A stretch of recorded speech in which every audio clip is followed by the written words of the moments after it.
प्यारे बच्चों, आज हम लोग इंट्रोडक्टरी इट के बारे में पढ़ने जा रहे हैं। और इंट्रोडक्टरी इट एक ऐसी नियम होती है जिसमें ईट का प्रयोग वास्तविक रूप से हम लोग कहाँ करते हैं, ये चीज़ें इसमें आनी चाहिए। साधारणतः ईट का प्रयोग जो है वो यह के अर्थ में किया जाता है, लेकिन अगर हम लोग वास्तविक रूप में ईट का प्रयोग करें तो ईट का प्रयोग अंग्रेजी में साधारणतः समय, दिन, महीना, साल, ऋतु, तिथि, प्राकृतिक घटना को बतलाने के लिए किया जाता है।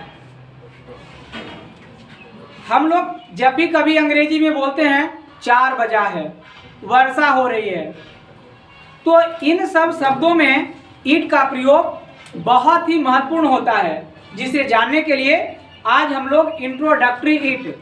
अब आप लोग पूछेंगे कि ईट का मतलब तो आपने साधारण शब्दों में ये बता दिया कि यह होता है, लेकिन इंट्रोडक्टरी का मतलब क्या होता है? तो इंट्रोडक्टरी का मतलब परिचयात्मक होता है। यहाँ पे हम लोग ईट का प्रयोग एक सब्जेक्ट के रूप में लेने जा रहे हैं। ये देखिए एक सब्जेक्ट के रूप में है, जिसका अर्थ यह नहीं होगा बल्कि एक सपोजिशनल सब्जेक्ट के लिए हम लोग यहाँ पे ईट का प्रयोग करेंगे। तो हम लोगों को ये ध्यान देना है कि अंग्रेजी में ईट का प्रयोग साधारणतः समय अर्थात टाइम, दिन, महीना, साल, ऋतु, तिथि, प्राकृतिक घटना, नेचुरल इवेंट को बताने के लिए प्रयोग किया जाता है। और मैंने एक छोटी सी बात यहाँ पे और लिख दी है कि साधारणतः ईट का प्रयोग यह के अर्थ में किया जाता है, लेकिन जब ये सब विशेष शब्द आएंगे जो समय से रिलेटेड रहेगा, प्राकृतिक घटना से रिलेटेड रहेगा, तो ऐसे शब्दों में हम लोग ईट का प्रयोग एक सब्जेक्ट के रूप में करेंगे। यहाँ पे मैंने जो है आगे बताने से पहले कुछ इंपॉर्टेंट मीनिंग लिख दिए हैं। इंपॉर्टेंट मीनिंग आपके ट्रांसलेशन में काम आने वाले हैं। जैसे बजकर का अंग्रेजी क्या हो जाएगा? पास्ट, बाकी का टू, साढ़े का हाल पास्ट, सावा का क्वार्टर पास्ट और पौने का क्वार्टर टू, वाला का टू। यहाँ पे हम ये देखें तो हमारा एक स्ट्रक्चर भी है। स्ट्रक्चर के अनुसार अगर हम लोग किसी भी सेंटेंस को बनाएंगे तो वो सेंटेंस हमारी गलती नहीं होगी, क्योंकि स्ट्रक्चर ये बताता है कि हमें किसके बाद किन चीज़ों का प्रयोग करनी है। जैसे सबसे पहले ईट लगाना है। मैंने देखिए आपका एक एग्जाम्पल ले लिया, 4 बजा है, मैंने सबसे पहले क्या लगा दिया? ईट लगा दिया।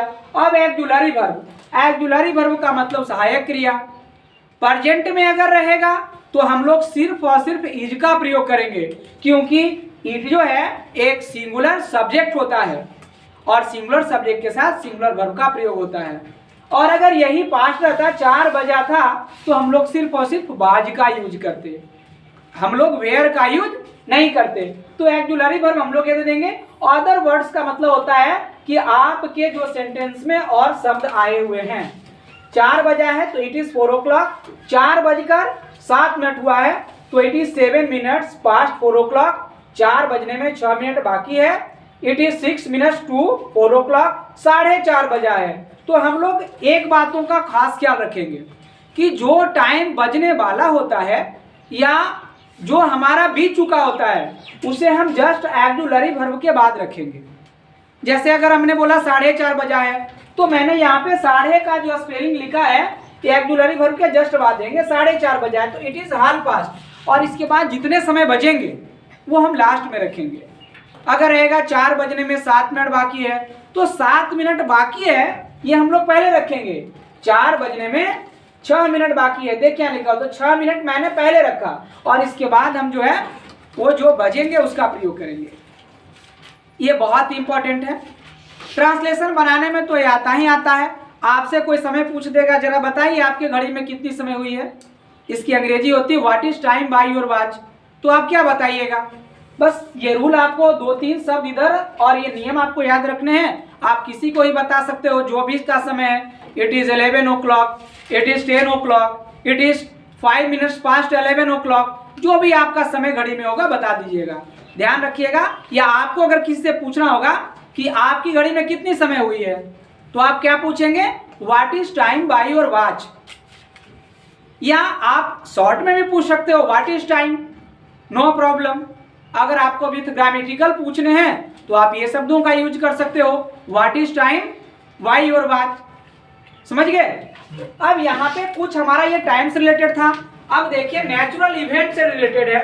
नेचुरल इवेंट प्राकृतिक घटना, प्राकृतिक घटना जैसे वर्षा हो रही है, बहुत गर्मी है ना, बर्फ गिर रहे हैं, बिजली चमक रही है, तो ये सब नेचुरल इवेंट होते हैं। और ये नेचुरल इवेंट हम लोगों के लिए इंट्रोडक्टरी इट के साथ प्रयोग करने में काम आते हैं।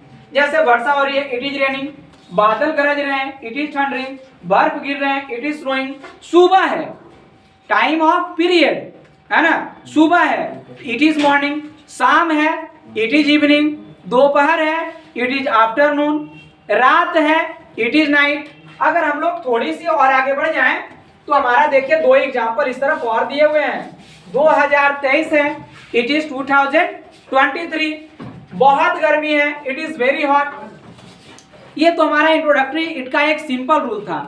अब कुछ ऐसे नियम होते हैं जो कुछ कहीं ना कहीं कुछ ही किताबों में दिए होते हैं, जिसको मैं खास करके, कोई किताब में ऐसा नहीं लिखा होता, लेकिन मैं उसको हिडन रूल का नाम दिया हूँ। हिडन रूल का मतलब होता है छिपे हुए नियम, जो अक्सर लोग पढ़ने में मिस्टेक कर देते हैं या छोड़ देते हैं। लेकिन मैंने इंट्रोडक्टरी में कुछ भी नहीं छोड़ा, वो सारे नियम को भी देखिए यहाँ पे मैंने ये लिखा है। नियम में ये क्या रखती है विशेषताएं, इस बात को आपको जानना होगा। विशेषताएं ये है कि जिस किसी भी वाक्य में 2 शब्द रिलेटेड हो, पहली शब्द जो है वो आपका क्रिया का और दूसरी शब्द जो है वो आपका एडजेक्टिव का होता है। जैसे कि जब हिंदी वाक्य में आपका देख लीजिए स्नार होना, ये सब पहले आ जाए, है ना। और कोई एडजेक्टिव यानी विशेषण हो, किसी शब्द की विशेषता बतलाए।